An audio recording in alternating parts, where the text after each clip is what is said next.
Hello everyone from the U.S. Fish and Wildlife Services National Conservation Training Center in Shepherdstown, West Virginia. My name is Ashley Fortune and I would like to welcome you to today's broadcast of the NCC WSC's Climate Change Science and Management Webinar Series. This series is held in partnership with the U.S. Geological Survey's National Climate Change and Wildlife Science Center.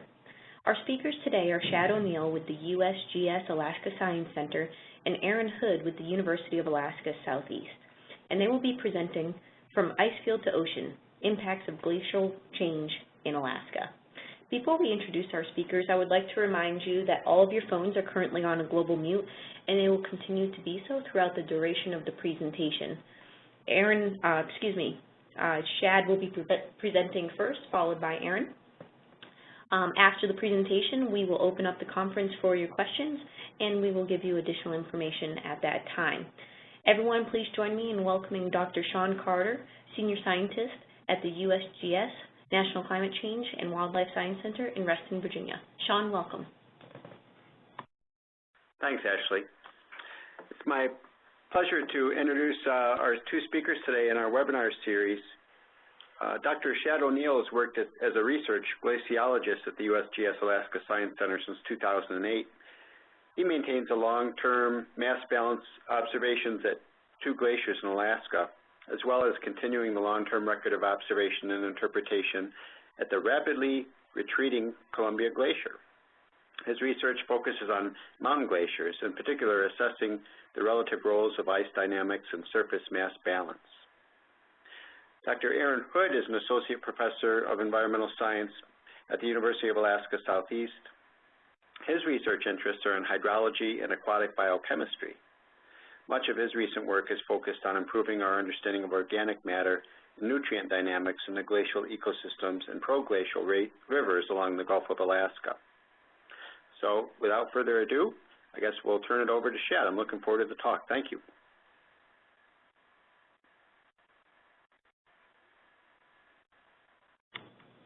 Shad, just press *6 to unmute your phone.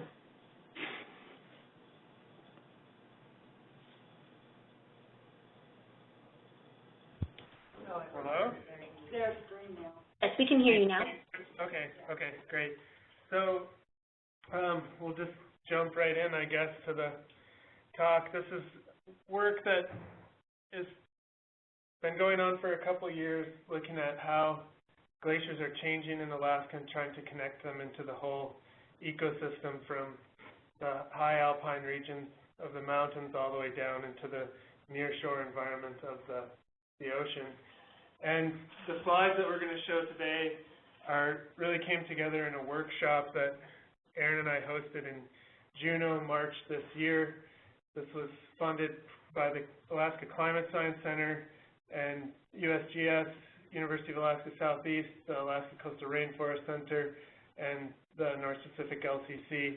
It brought together a really unique group of both scientists and resource managers and agency managers into the same place for two days, and we worked on stitching the science together from both a scientific and a management perspective to try and better understand how the ecosystem is connected, especially across the terrestrial nearshore boundary, which is managed quite separately, and the managers never really consider the transboundary processes going from terrestrial landscape into the nearshore ecosystem. So that was our goal, to try and study this ecosystem, or to conceptualize this ecosystem, but also from a glacier-centric viewpoint. So looking at it like, how are the glaciers, both the variability and the change in the glaciers, impacting the whole ecosystem. So that's what our goal is to share with you today.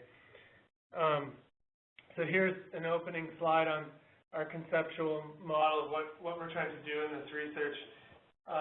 Some of it I just said, but it's the physical and the ecological interaction. So looking at it from a physical science perspective, how the biology and the ecology is interacting with the ecosystem from a glaciological perspective.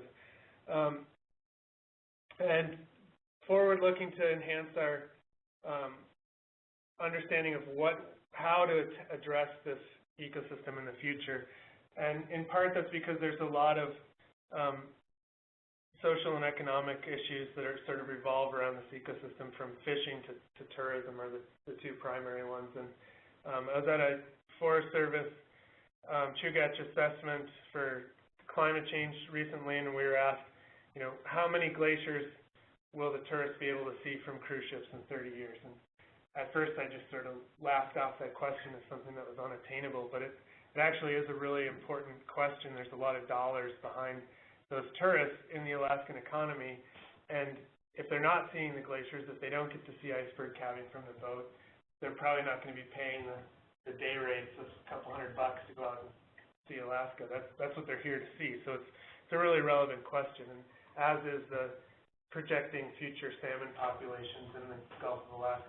It's a big part of our economy. So that's sort of the motivation for this work, and to try and get the management and the science on the same table so that the scientists aren't wandering off into left field looking at things that the managers could care less about, but also to get the managers on the same table and say, well, this is where the science is at, and try and ask questions that are scaled appropriately for our current knowledge. So a little bit of background for those of you who don't know the Gulf of Alaska system. I lost the pointer. But I can point for the people here anyways.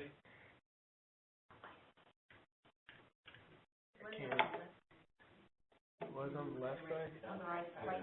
Okay. So the region that we're considering kind of goes from Kodiak all the way down to Vancouver Island. The Gulf of Alaska is the coastal ecosystem is very wet. Average annual precip is over 2 meters a year, and it peaks in Prince William Sound and sort of the middle of it all at over 4 meters a year water equivalent. So it's pretty wet. It's the per-humid temperate rainforest ecosystem. And ice cover in this region is 15 to 20%. But the runoff from the glaciers is disproportionately large. It's about half of the runoff is coming from the glaciers, even though the glaciers are only about 20% of the landscape. So right there, you're starting to see some impact, some way the glaciers are influencing the ecosystem. There's also strong ice-ocean interactions that are then coupled into the ecology of the nearshore environment.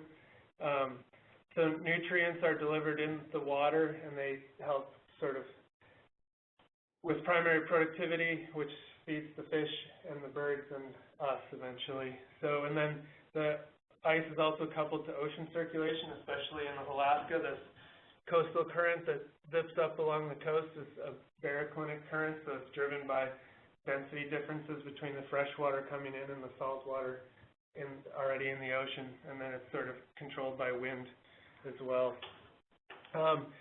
This map on the right-hand side shows where the glaciers are in Alaska. They're colored in blue, and you see that the coast, the Gulf of Alaska coast, is really where the majority of the ice in the state is. So there's a lot of focus on the Arctic right now, and you can see the glaciers in the Arctic up here. They're not that big. So our goal in this research is to really focus our attention on the coast range, which has been not studied as extensively as the Arctic, but it's where there's a lot more socioeconomic issues revolving around these glaciers. So what we'll try and do is take you from the glaciers today. Oh, that's not working. Bummer. Let's try this. Okay. This worked a minute ago, but it's not working. We'll go through the glaciers to the streams, look at the geochemistry in the streams, and then how the geochemistry is impacting the ecology. So you really put the pointer on? The pointer on. The graph. Oh, and then push it? Oh, there's the laser.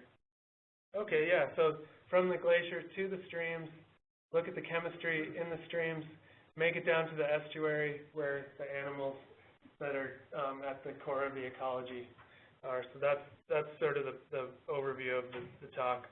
A couple of motivating examples before we get into the details. The first one is just ice loss in Alaska. There's a lot of recent publications documenting sustained ice loss in Alaska. This is the Chugach Range here in Prince William Sound. Red colors indicate ice loss. Blue colors indicate overall mass change for these glaciers. This is Columbia Glacier here. It's a rapidly retreating tidewater glacier. It's lost about 50% of its total volume in the past 35 years. Right next door in the same climate is Harvard Glacier, which is slowly advancing and thickening in the same climate. Here's the Juneau Icefield, where we have a similar story. This is Taku Glacier, which has been thickening and advancing over the past several decades. It's changed what was once a fjord into a river system. And then the rest of the glaciers in the Juneau Icefield are all thinning and losing mass and retreating over the past several centuries. So the take-home message is that Alaska is losing mass loss. It's among the fastest changing glaciarized regions on Earth. But it's not all climate. There's a bunch of ice dynamics woven into that signal. And if we're going to make future projections, we have to understand not only the climate, but the ice dynamics. So that's ice flow, iceberg calving. Those processes are substantial players in the ice loss story. So a second motivating example is regional runoff. Aaron, with Ed Neal, spearheaded a study that came out in 2010 in GRL on just the importance of glaciers in the regional runoff. So these numbers up here now just show several different large drainage basins. We'll compare Southeast Alaska to the Yukon. The Yukon's about 5 times larger, and the Mississippi River about 20 times larger in areal extent. But if we look at the runoff from these basins, 370 cubic kilometers a year from Southeast Alaska is in excess of the Yukon and close to the Mississippi River, even though the areas are much, much smaller. So again, it's just a very wet place. Gulf of Alaska wide is about 870 cubic kilometers a year of runoff. About half of that is coming from the glaciers. Here's an example of how tidewater glaciers are talking to the ocean. What we see happening is that the water from the open ocean comes up over these sills that protect the entrance to the fjords. It's salty, so it sinks down to the bottom, and it's basically dragged along the bottom of the fjord where it mixes with fresh cold water coming out from beneath the tidewater glaciers, and then it rises buoyantly to the top and melts the glacier as this process occurs. It's like a thermal pump that's happening. And that process, we're finding more and more, is quite strong. It can basically melt the ice as fast as it's delivered into these fjords. And that can be, these glaciers tend to flow fast when they enter the fjords, so we're talking 15 to 20 meters a day of ice can be melted during the summer and fall months. So this is a really strong interaction. It's a two-way street, though. You dump ice out into the fjord, you can change the circulation patterns and the thermal structure of the fjord as well. So they can both trigger unstable processes. So that's sort of what motivated our research, and now we'll walk through these 4 different components of the ecosystem, starting at the top with the glaciers. And I'll talk about the glaciers and the stream flow and the oceans, and then Aaron's going to talk about the geochemistry and the ecology. So one of the big pushes in glaciology right now is to try and come up with regional estimates of mass change. So I'm just going to talk about how we're doing that. The sort of traditional way is through field measurements, where we just go directly onto the glacier and we measure mass change at a point and then extrapolate over the whole glacier surface. So the way this is done is by putting stakes into the glacier and measuring height changes on the stake through the season. So in the winter, snow falls and the stake gets shorter. And then in the summer, the snow and ice melts and the stake gets longer. Then we need to know the density of the material, so we dig snow pits and calculate the density profile in the snow pit. These are 2 famous time series in glaciology from the Golcana and Wolverine glaciers in Alaska. They're in 2 different climate regimes. Golcana is in the Alaska range, a cold continental climate regime. Wolverine in red is on the coast. You can see these are cumulative glacier-wide mass balance time series. They start in the mid-1960s at 0, and then you can see the predominant trend is mass loss. The curves are below 0. The glacier's losing material. The Y scale is a thickness of water averaged over the whole glacier surface to help you visualize it. So Golcana's lost 25 meters by 2010, averaged over the whole glacier surface. Wolverine on the coast has only lost about 16 meters. And these black points are DM differences that we've done to sort of help ground truth these point measurements. And what you can see is that in the interior, there's been a pretty monotonic decrease in mass, but that's been modulated on the coast in the 1980s, basically, where we had periods of mass gain and glacier growth. So taking it from sort of the traditional scale measurements, UAF has been championing a program of airborne laser altimetry. It's now a centerline swath LiDAR, and it has low temporal resolution, but it gets us to a lot more places. So instead of just having a few stakes on a couple of glaciers, we're now getting samples 500 meters wide at about 1 meter along flow spacing out of the airplane. And you can get a plot like this, where this is just for the Alaska region, so it spills over into Canada, but this is all the glaciers in Alaska from the airplane program, and we see these coarse temporal changes of always losing mass since the program started, but accelerated mass loss in the early part of the first decade of the 2000s, then a slight rebound, and now it's down again. So that's the kind of information we can get out of the airplane. And then there's remote sensing observations from space. I'll show some examples from the GRACE satellite, which is up here. These are two satellites, and they have a high-precision laser, basically, that ranges between the two satellites. The precision is about the width of a human hair. And as those satellites orbit the Earth, they're attracted or repelled from each other, depending on what the mass is below them. So when they fly over the ice, they get a little bit further apart, or they get pulled together, and then if the ice goes away, they would be a little bit further apart. From that, we can calculate time series of regional mass change of the glaciers.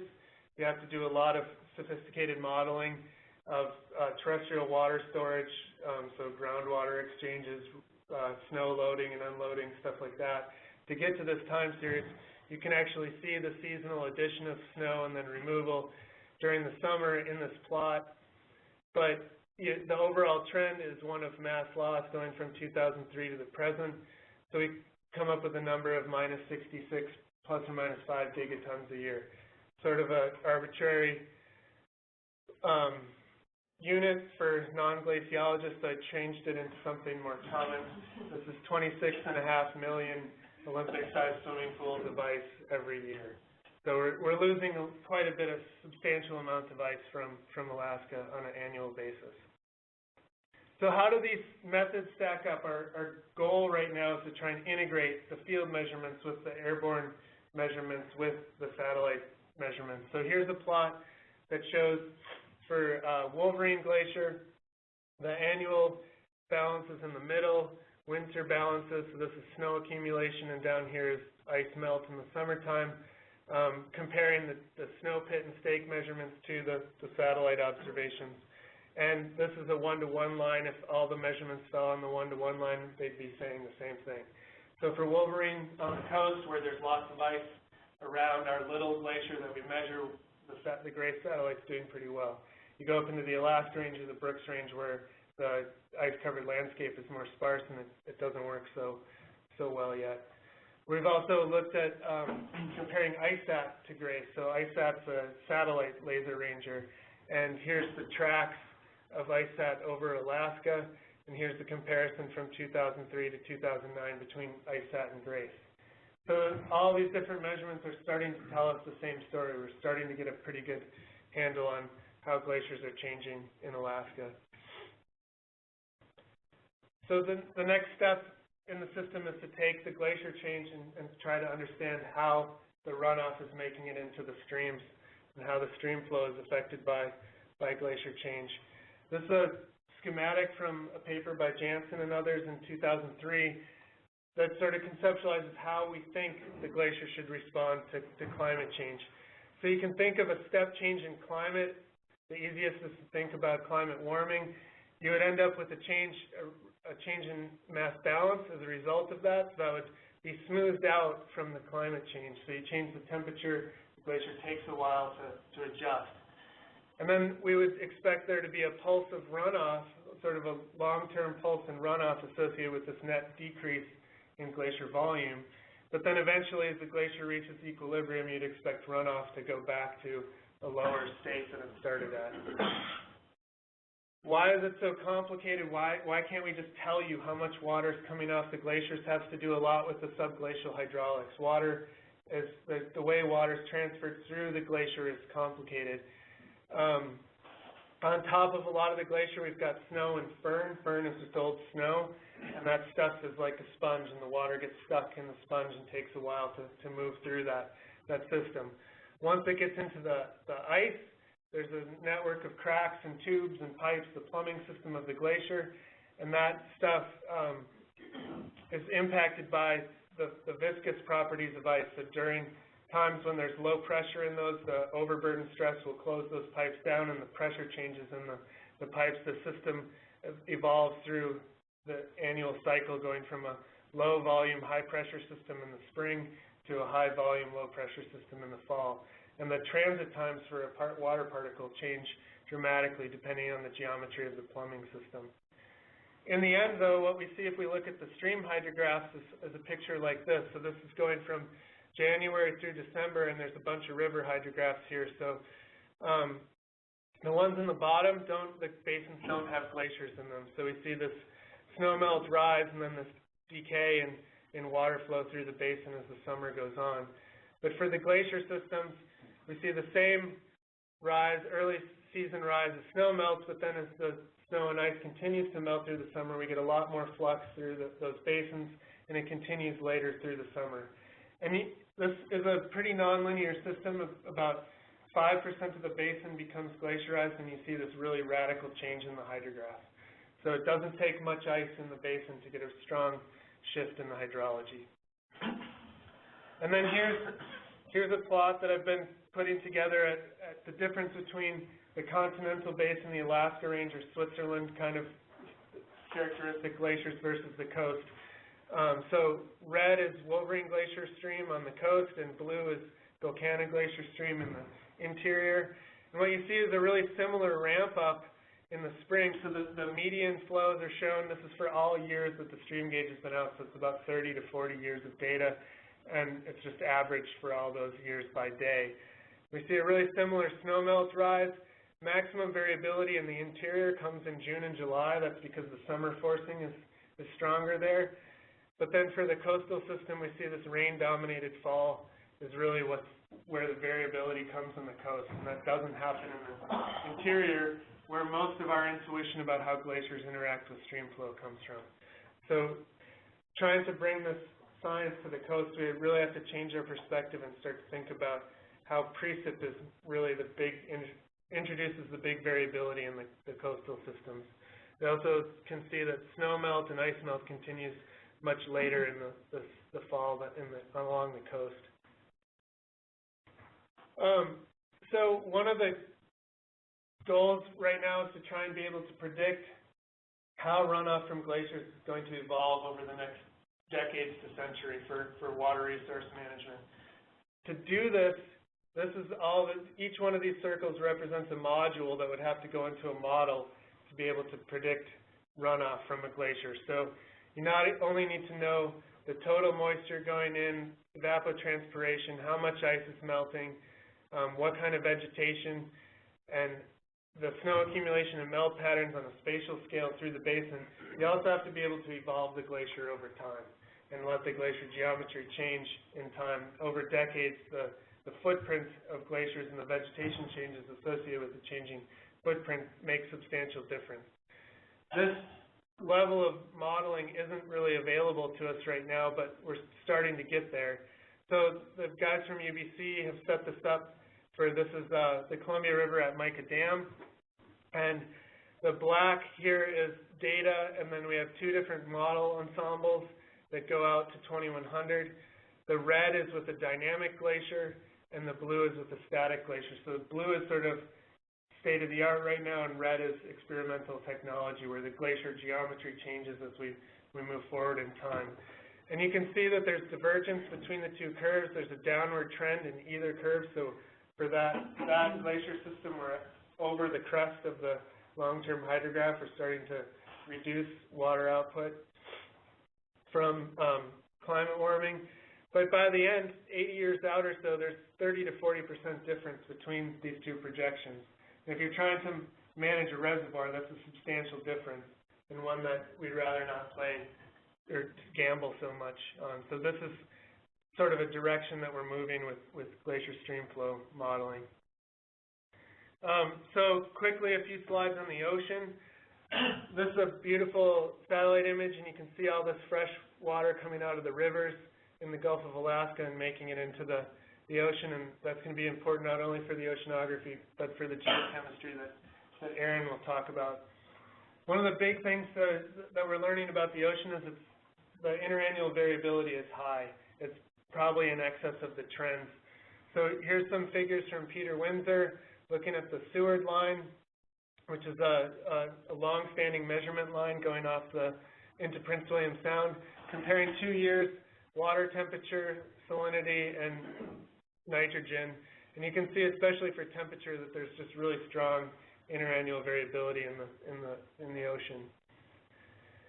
We're starting to get a lot better handle on what's happening in the ocean with new technology, both these drifters, which are just cast overboard and then they drift around in the currents and make measurements for a long period of time, and then these autonomous vehicles. And they tell us a lot. This is an experiment in the near shore, so very shallow water, and you get an idea of how the temperature is varying. You can see this stratification. Here's the salinity. Again, there's pretty strong horizontal stratification. For chlorophyll, you can start to see these little plankton blooms happening. So the technology is just enabling really rich data sets is the point of that slide. And then one of the components of the ecosystem that's really poorly understood but quite important are the fjords in Alaska. The tidewater glaciers have their homes in the fjords. These are the glaciers that have these instabilities that can change glacier inputs to sea level rise and freshwater runoff very quickly. There's a lot of life living in the ocean, and we're trying to understand why do you see seals, birds, and whales and stuff in the fjord, and how does the ocean talk to the glacier? So both looking at the physics and the biology here. So this is a recent example from Icy Bay, where we did a bunch of CTD casts both at the entrance sill and then all the way up towards Yahtzee Glacier. And I'm just going to summarize this plot. This is a temperature salinity plot, and you can basically fingerprint where the water's coming from. In this region, we know that the water is a mix of seawater and freshwater discharge from the glacier. And these waters are being sampled at depth. And down here in this region, you're basically looking at seawater and ice melt only, and that stuff is all sitting on the top. So that provides evidence that the seawater is mixing with the discharge and melting the glacier and then exiting at the surface of the fjord. And the way that you look at the fluxes of this stuff, this is a submarine melt flux curve here, and we see that it peaks in September, which is probably later than you would expect.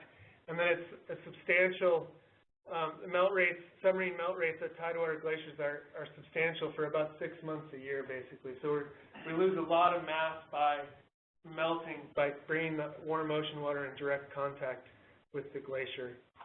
And that is leading us to figure out how to model the fjord circulation. Is it just a shallow circulation? Is it full depth circulation? Or do you think it's somewhere in between? Okay, I've kind of talked too long, but I'll move to Aaron. Okay, thanks, Shad. So I'm going to talk a little about biogeochemistry and also ecology related to glacier systems. And this first shot is a picture of me. It looks like I'm perched on the edge of a waterfall, but actually it's not a dangerous spot.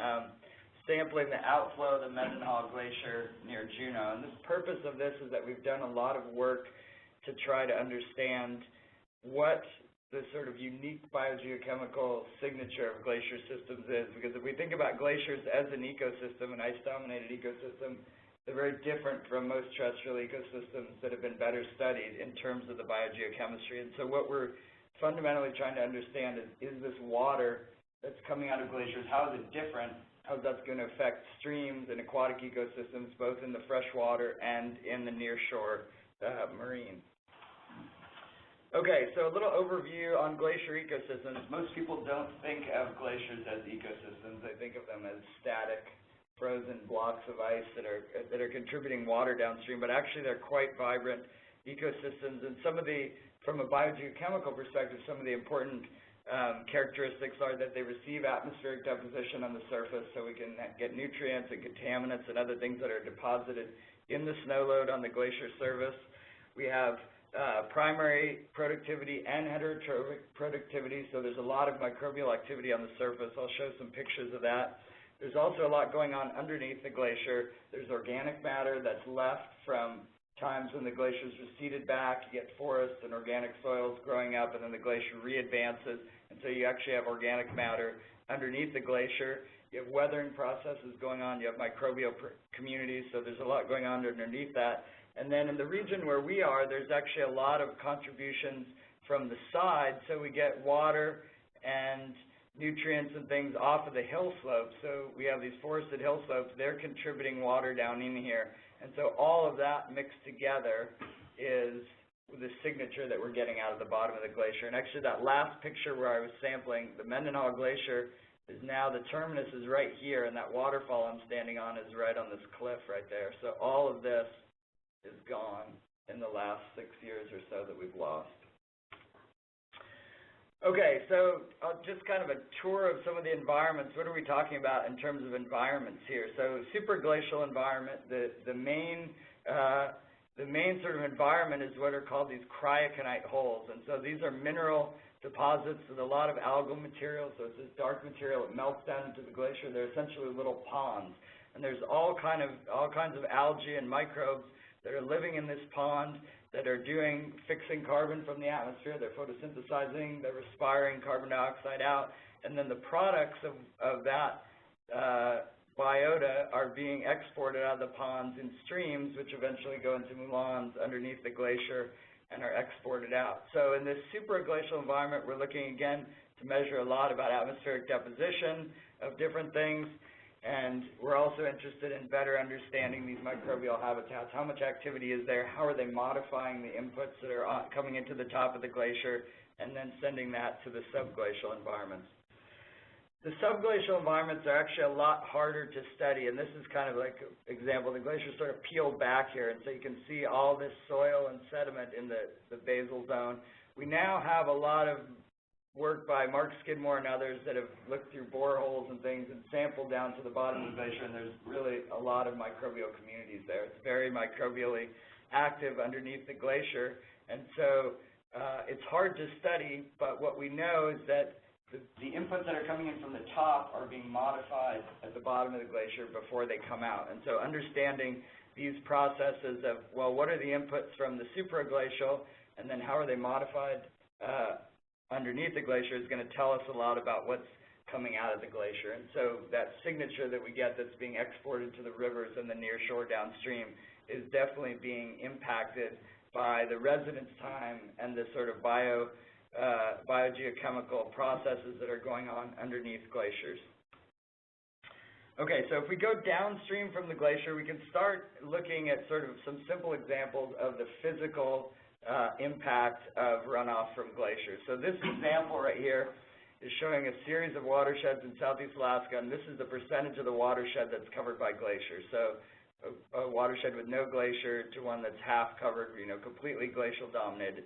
So if we look at just the temperature signature of the water, we can see in the non-glacial or low glacial streams, they warm up a lot during the summer.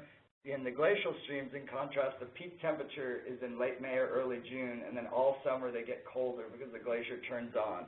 And so we have a really strong dichotomy in terms of the temperature, and that's important because temperature obviously influences metabolism of organisms in aquatic ecosystems. And we can even actually see some very subtle diversions. This is in August right here. This watershed has some glaciers up at the headwaters, and we had a warm period of a week, and you can see the stream with no glacier warms up a couple degrees. Well, this one with just a little bit of glacier cover actually got colder, and stream flow came up during that period. And so glaciers can really buffer both the temperature and the runoff in these streams.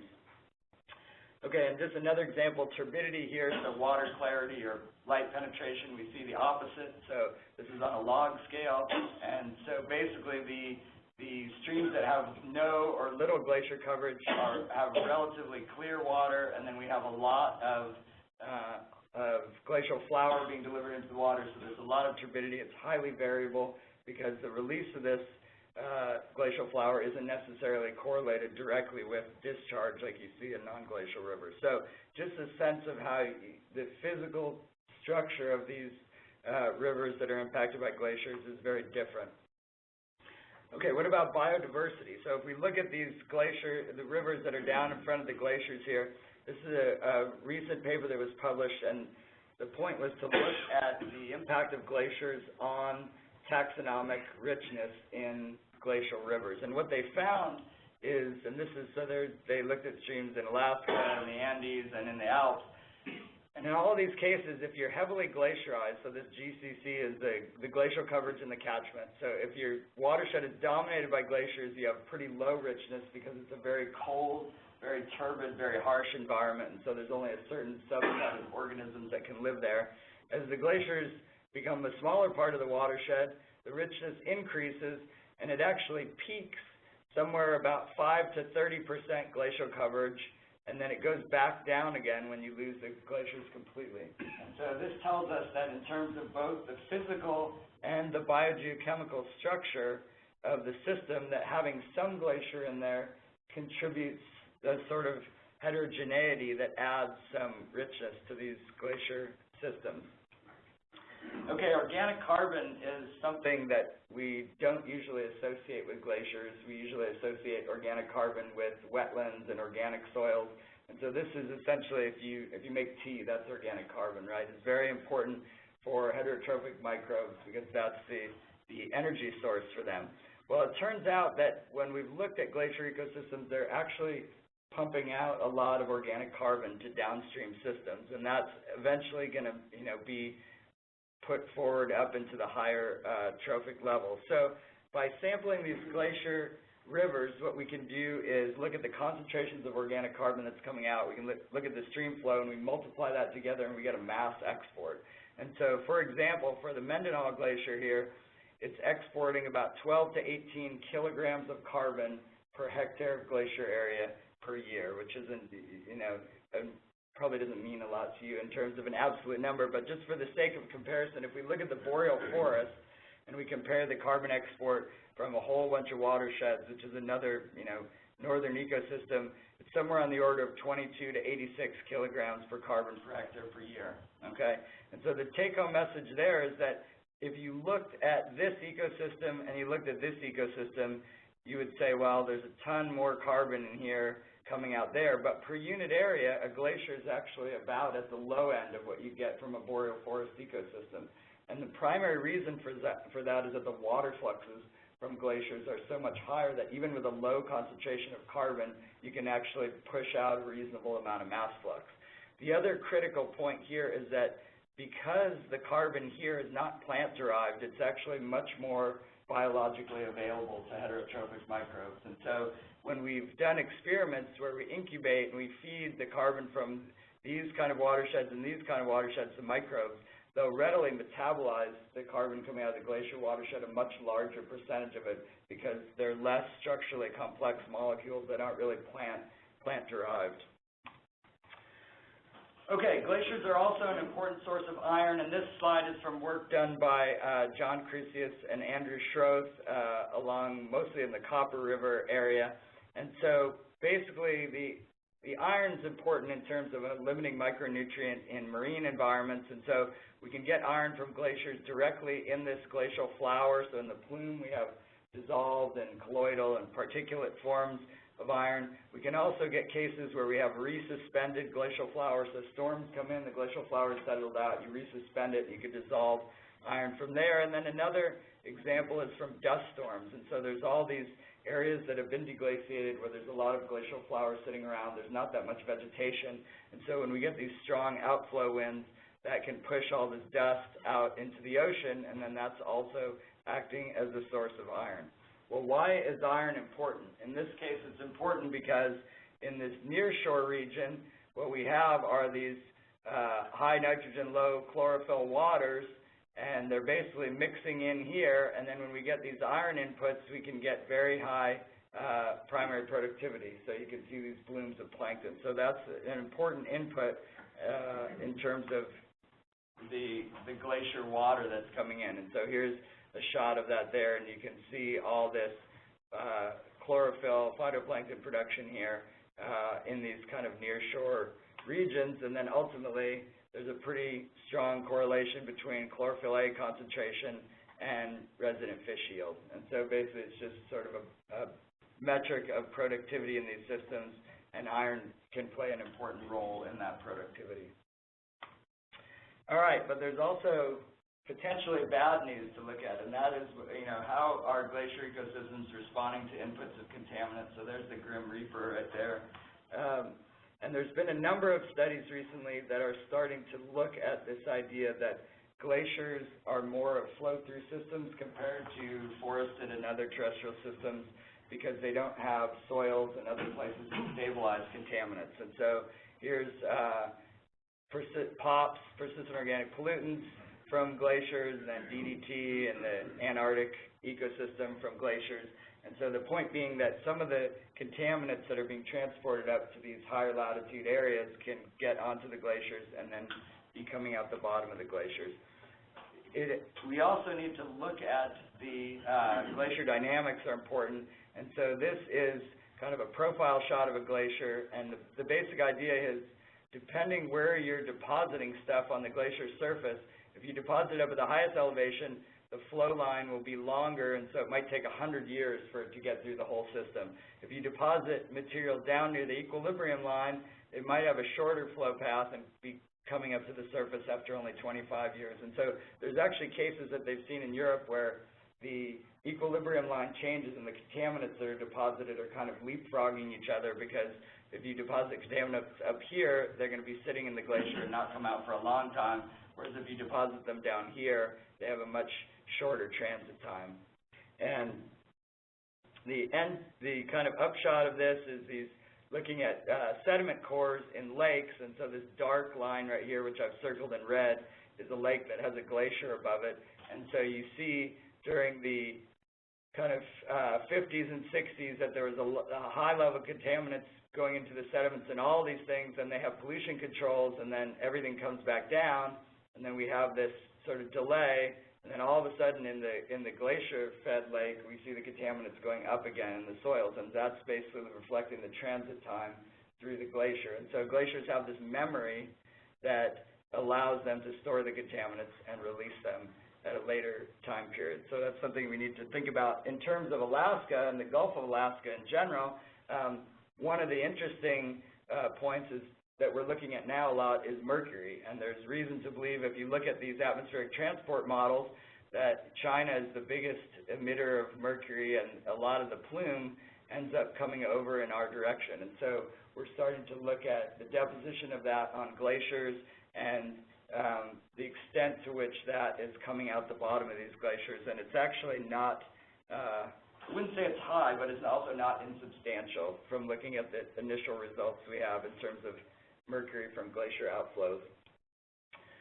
Okay, so hopefully I've convinced you that runoff from glaciers is unique among terrestrial ecosystems. It has very bioavailable organic matter at higher levels than you would think. There are nutrients like phosphorus, which I really didn't talk much about, but it's a rock-derived element, so you can get actually reasonable phosphorus fluxes simply because of the mechanical weathering that goes on with glaciers.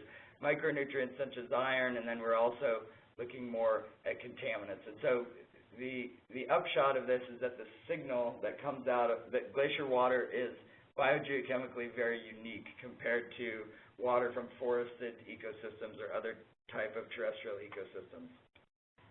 Okay, ecology, I'll start by saying I'm not an ecologist, but I have some slides. Here's a nice breaching whale. But we are trying to make we're trying to link down, because that's ultimately the question, right? If the biogeochemistry of these things is different, how is that impacting ecology downstream? And this is work that was done by Yumi Aramitsu, who's at USGS and UAF in Glacier Bay. And so it's looking at zooplankton and euphausids, which is basically krill and plankton. And surprisingly, from these tow surveys that they've done in the bay, they see very high concentrations. So this is the upper bay right here. It's completely glacial dominated. So if you look at a picture of Glacier Bay, it's green down here. The glaciers have retreated all the way up the bay since the end of the Ice Age. There's still tidewater or near tidewater glaciers at the headwaters of the bay. And despite the fact that it's dominated by the dark, turbid, cold water, there's very high concentrations of some of these zooplankton up here. And so obviously there's something in this system that the biota are thriving on. There's also been a lot of work done on seabirds, and basically what Shad talked about in terms of that circulation that goes on in these fjords and that upwelling is very important, because the submarine glacier discharge at the tidewater glaciers, which is discharging underneath and then resulting in the upwelling, you have the mixing, there's mortality of zooplankton by the osmotic shock from the fresh water, and so that stuff's all coming up to the surface, and so you see very high bird populations at the face of these tidewater glaciers. Again, sort of an ecological impact of these glacier systems. Harbor seals is another example. Harbor seals have very high fidelity to glacier habitat. They provide refuge from predation, both in terms of them being able to haul out and also acoustically. Apparently, all the noise from the icebergs moving around and the calving and stuff like that actually interferes with the acoustics of orcas that are trying to hunt for the seals, so that they do better in these. They're also very important for pupping in terms of seal habitat. So understanding how sort of iceberg calving dynamics are influencing habitat for seals. And then if we think about the ecological patterns, there's actually some very sort of unique patterns that people are seeing. So this is, I'm going to say it's a candlefish, because that's my memory, which is basically a forage fish.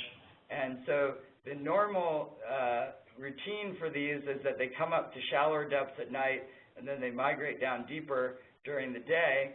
But what they see in the glacier systems is that there's so little light penetration that they actually just stay near the surface, closer to the surface all the time. And then some of the tows that they're doing, that might be why they're getting higher abundances, is because the stuff that normally has sort of a migrates by the photo period is just staying up near the surface because there's not as much light. But it also gets to the question of what, in terms of the structure of the food web, how is it different? So here's the standard structure, right? We have the high phytoplankton production, which is grazed on by zooplankton and then consumed by forage fish, and then on up the chain. Well, here, if we go to the glacier ecosystem, we don't have much light availability in those glacier-dominated fjords because of all the glacial flower.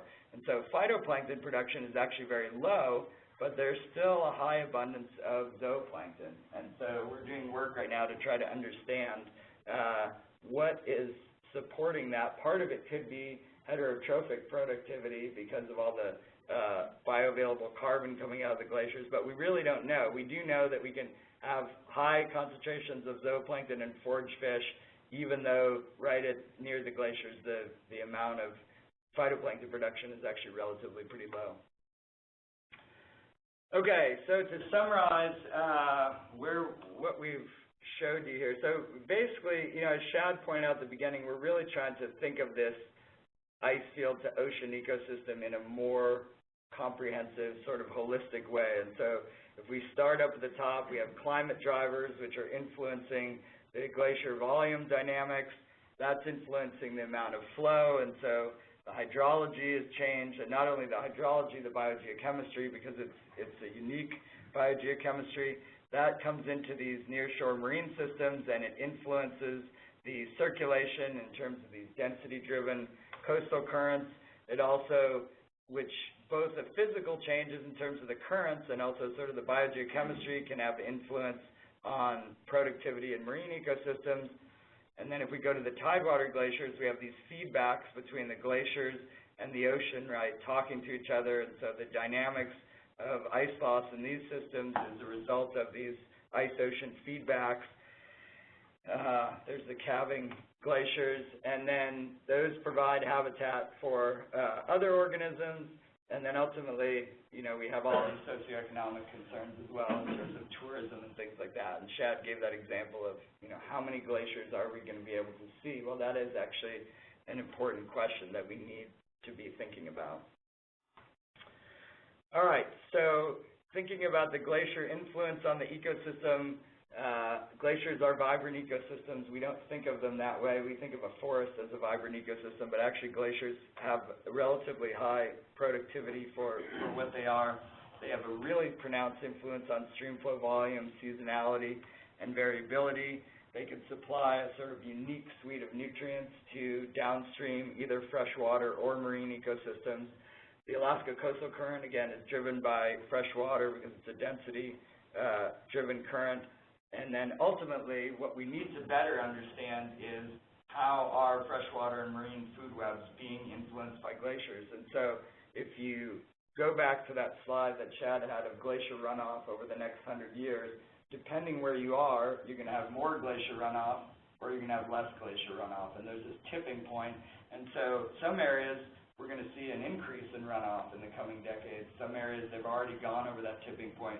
We're going to see a decrease. But either way, if we understand better how the glacier runoff is tied into these downstream food webs, we'll be able to make some better predictions. And then finally, glacier change is going to have economic impacts on fisheries and hydropower and tourism, certainly. And so kind of, again, trying to think about this in a more holistic way, I think is going to be much more productive than everyone studying their little piece of the puzzle in isolation. All right, and with that, I think we're finished. I'd be happy to take any questions, or Shad would as well. Excellent, thank you. Shad or Aaron, could you please bring us back to the screen where we can see the participant list in the chat box by pressing the stop button? Yeah, does that work? Could you do it one more time? I can see all the panelists or participants. Is that maybe mine just didn't go back. So if you're not on to our participants, if you're not there with the participants in the chat box, bring yourself back by clicking the return button, the big blue button there. It looks like it works for many people in the chat box. They're letting me know. Thank you very much. All right, we're going to open up the conference to questions. To ask your question, if you could please select the raise hand icon that is located between the participant list and the chat box. I will call on you by name when it's time to ask your question. Please note that we do have a global mute on, so you'll have to unmute your own phone and then press *6 to remove the global mute. Also, you can text chat your questions. Just type them into the chat box, and I'll read them aloud to get them into the audio record. So thank you again, Shad and Aaron, for your presentation. And our first question will be from Bruce Marcotte, and he says, in the graph of the indexed taxon richness, biodiversity versus % glaciation, what taxa were included? I don't actually know specific taxa, unfortunately. You'd have to look at, I'd be happy to send you the paper. My contact information is here, because I didn't do that study. It was all macroinvertebrates, and beyond that, I couldn't tell you exactly what taxa they were looking at. I'd have to go back and look at the paper. So.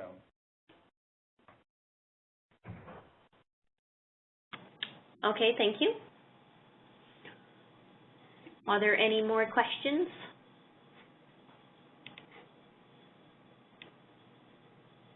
We have a local question. question. That's perfect. From Go ahead. Anchorage, how do you know that your zooplankton production is actually localized there at the face of the glacier and not just that it's entrained up the fjord and they're really zooplankton that are dependent on chlorophyll from other areas? And then the currents that you're talking about just bring them to that location? That's another hard question. In at the bottom. Yeah, but that's the one thing is that they'd have to be coming in the bottom of the fjord and then up to the top. But there are zooplankton that are deeper depths. Yeah. Yeah, and they vertically migrate, so they could get swept when they are down at depth during the day. Yeah, and you know, I don't know. I mean, I think they're not seeing it at other places, so it would have to be stuff that was at deeper depths that was coming up there. But they're doing vertical sampling in other places as well, and they're not seeing it. So there would have to be a reason why, or a mechanism by which it became concentrated there relative to the other places that it was coming from, because I mean, it looks like they're just sampling, and basically there's a big grid that they're sampling there. Right. They're not picking it up in most of the places, so it'd have to. So we see the same thing with fronts in the ocean, where it might not be that everything is produced right there, but it's definitely concentrated as a hot spot. So it could act just like a front. Yeah. But it's still the end result is the same. There's food available there. Right, but that would make sense why you don't have many phytoplankton, but you do have lots of zooplankton. Yeah, and it doesn't matter to the fish, right? If they just want the zooplankton. Yeah. And how about a non-ecology question? I don't have any for that.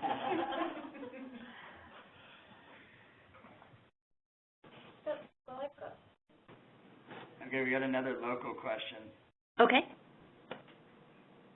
So I mean, it's actually more of a nuts and bolts question. When you're talking about the mercury and the iron and the phosphorus, do you have ways to trace where they're coming from so that you know they're coming from the glacier versus other sources? And how far have you traced that, like, into the near shore or into the streams that you're looking at? Well, most of the work that we've done thus far is sort of ended at saltwater, because I don't usually do, so we're basically looking at river fluxes, and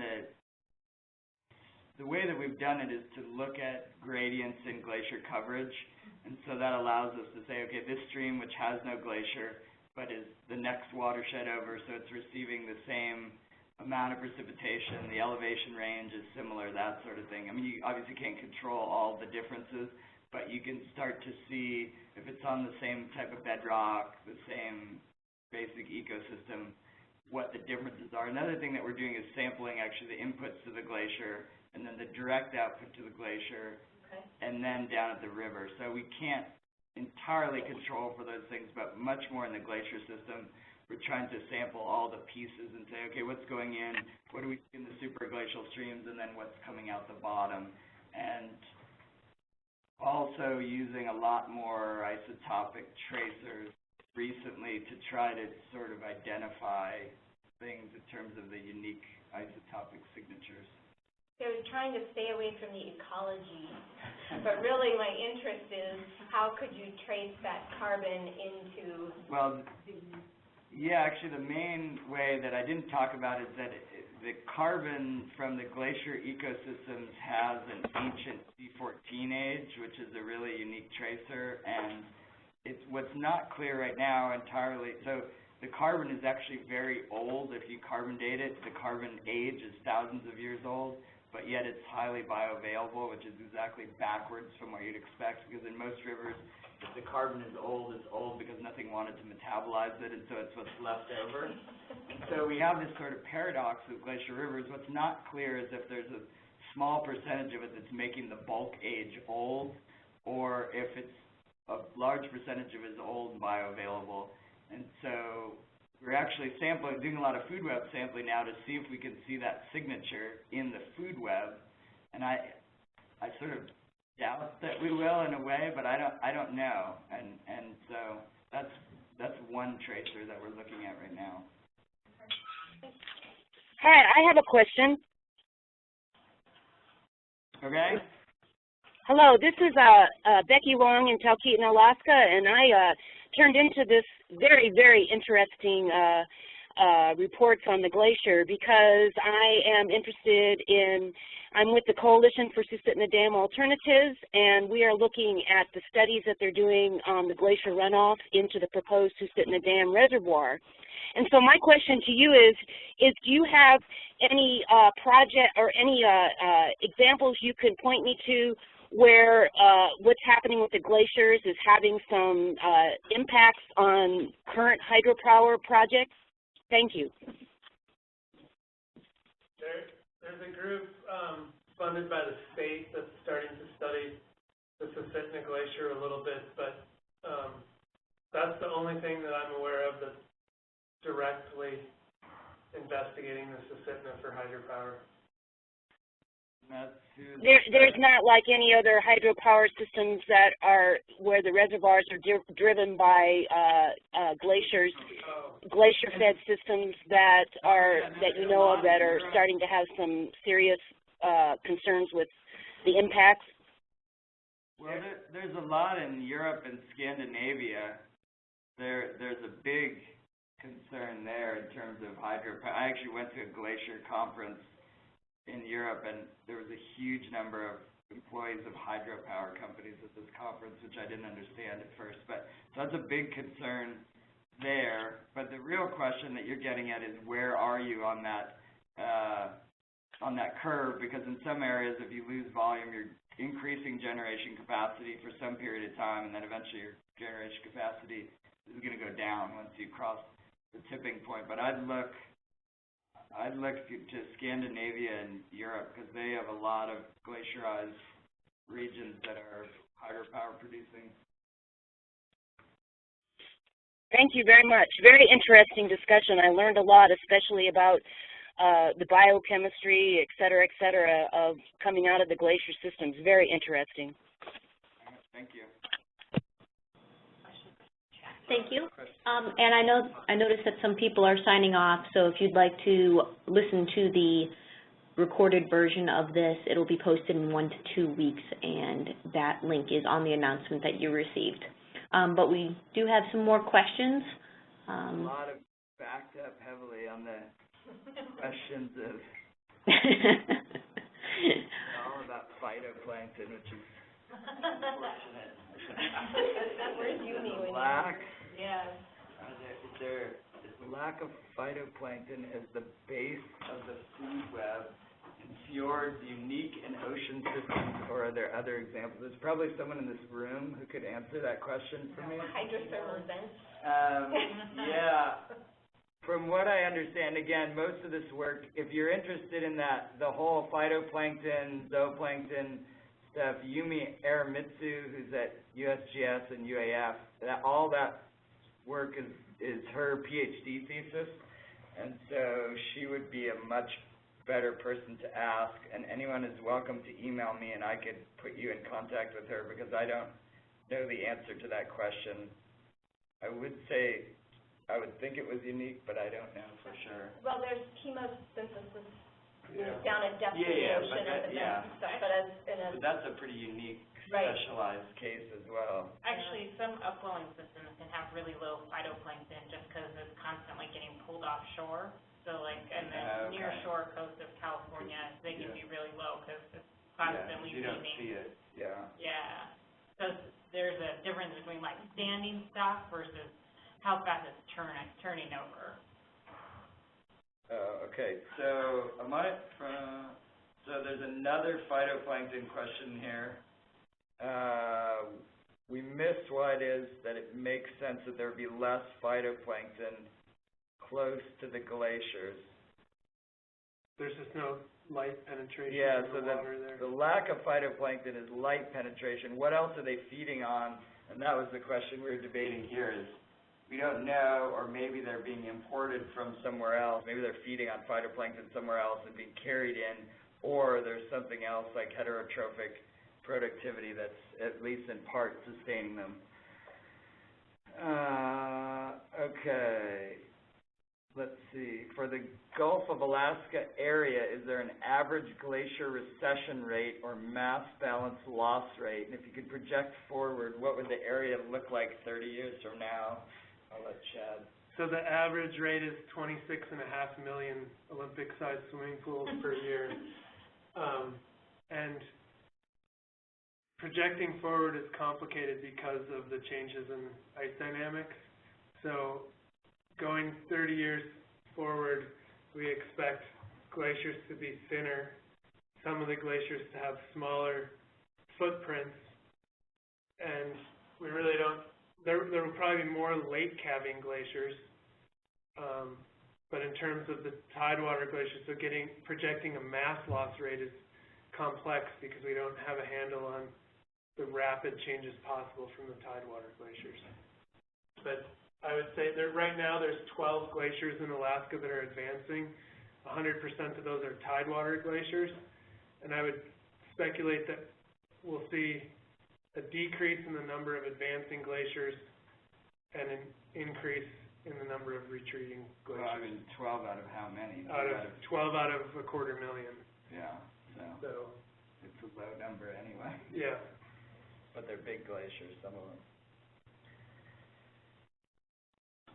All right, I don't see any other chat questions. We do have one from Susan Walker. In your hydrograph of receding glaciers, which shows an increase in stream flow and then tapering until equilibrium, can you discuss where on the hydrograph elastic interior glaciers are currently, such as the Gulken? Did you guys just answer this? Yeah. I don't think we really know yet. There's not a continuous stream flow record for any of those rivers, so it's really hard to pin that down. Yeah, as a very general rule of thumb, if the glacierized area of your watershed is above 10%, there's a good chance that you're still going on the upward side of that. And then as you get below 10% and then eventually lose the glacier, you're definitely going to have a lower water yield. And so certainly some of the heavily glacierized systems are really going to be going up in stream flow for a while, but in areas where you have a lot of small cirque glaciers and things like that, you might already be on the back end. But it's really watershed specific, so that rule of thumb I'm giving is just sort of a way to conceptualize it and take a guess about where you might be.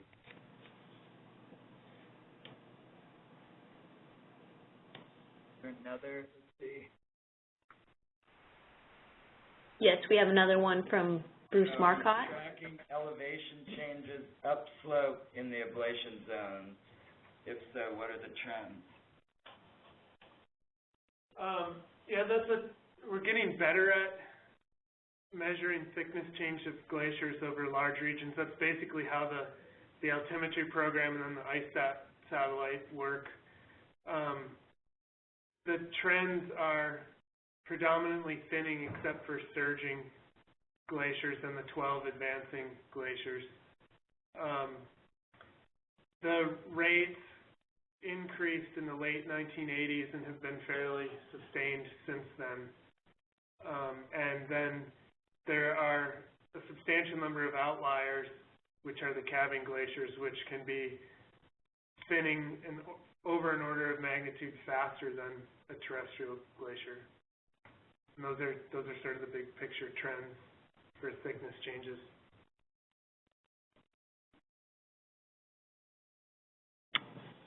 Okay, thank you. And I am not seeing any more questions. So Sean or Holly, do you have any closing remarks? Nothing except thank you for a really informative and wonderful set of talks. Really appreciate it. Yeah, thank you. Thank you again to Holly, Sean, Shad, and Aaron. And also, I'd like to just announce that our next webinar is going to be on May 9th at 2:30 p.m. Eastern, and this is the second part of the series Yingfang Song and Damon Kruger, both postdoctoral researchers at Michigan State University, and Bill Herb, a postdoctoral researcher at the University of Minnesota in Duluth, will be presenting on fish habitat and climate change, a coarse-scale national assessment with finer-scale assessments of Midwestern streams and lakes. So please watch for an announcement. Again, that will be on May 9th at 2:30, and Holly will be sending you all the link once this webinar is edited, captioned, and posted to their website. Thank you all again for your attendance.